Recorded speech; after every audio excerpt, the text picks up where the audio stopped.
मालिक को पता चला कि एक शादीशुदा औरत जो अपने पति की गैर मौजूदगी में रोज किसी दूसरे आदमी के साथ घर में अकेली नशा करती है, तो उनसे रहा नहीं गया और आखिरकार उन्होंने सौरभ को सब कुछ बता दिया। सौरभ को जब इस बारे में पता चला तो एक पल तो उसे इन सब बातों पर विश्वास नहीं हुआ, लेकिन जब उसने मुस्कान के फोन में साहिल के साथ हुई उसकी चैट को पढ़ा तो उसकी दुनिया ही हिल गई। जिस लड़की से उसने बेपनाह प्यार किया था वो उसे यूं धोखा दे रही थी। सौरभ को अपनी वाइफ के कैरेक्टर और ड्रग एडिक्शन के बारे में पता चल चुका था और जब जब सौरभ ने इस बारे में मुस्कान से कन्फ्रंट किया तो मुस्कान ने झगड़ना शुरू कर दिया। दोनों के रिश्ते में कड़वाहट तो आ गई थी, लेकिन मुस्कान को इसमें अपनी कोई गलती नजर नहीं आती थी और ना ही उसे कोई गिल्ट था। आलम यह था कि मुस्कान अब घर के किसी भी काम में हाथ तक नहीं लगाती थी। घर की साफ सफाई और कपड़े धोने से लेकर खाना बनाने तक सब कुछ सौरभ ही करता। अपनी बेटी का मुंह देखकर वो कुछ वक्त तक तो सब कुछ चुपचाप सहता रहा, यहाँ तक अपने माँ बाप को भी इसकी भनक नहीं लगने दी। लेकिन फिर भी जब मुस्कान का रवैया नहीं बदला तो रोज होते झगड़ों से तंग आकर आखिरकार साल 2021 में सौरभ ने डिवोर्स फाइल कर दिया।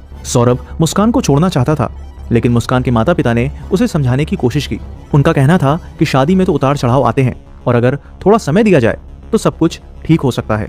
सौरभ भी अंदर से टूट चुका था, लेकिन एक वजह थी जो उसे रोक रही थी, उसकी बेटी पीहू।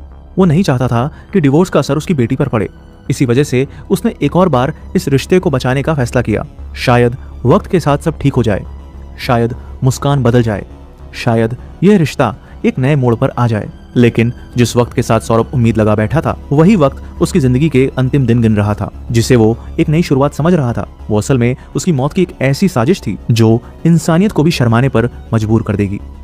16 फरवरी 2023 को सौरभ जॉब करने के लिए लंदन चला गया और वो वहीं से ही अपनी फैमिली से वीडियो कॉल पर बात करता था। सौरभ के लंदन जाते ही मुस्कान को मनमानी करने की आजादी मिल चुकी थी और वो वापस उसी ढर्रे पर लौट गई। वो फिर से वापस साहिल को घर बुलाने लगी और उसके साथ नशा करने लगी।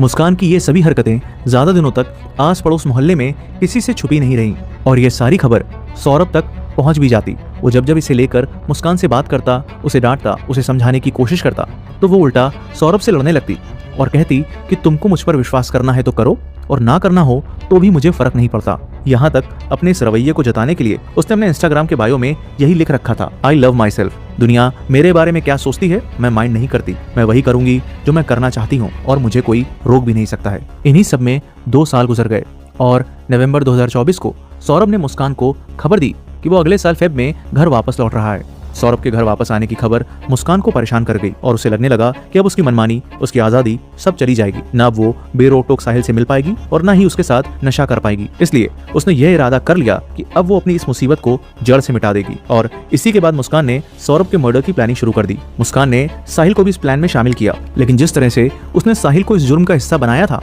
वो कहानी भी आपको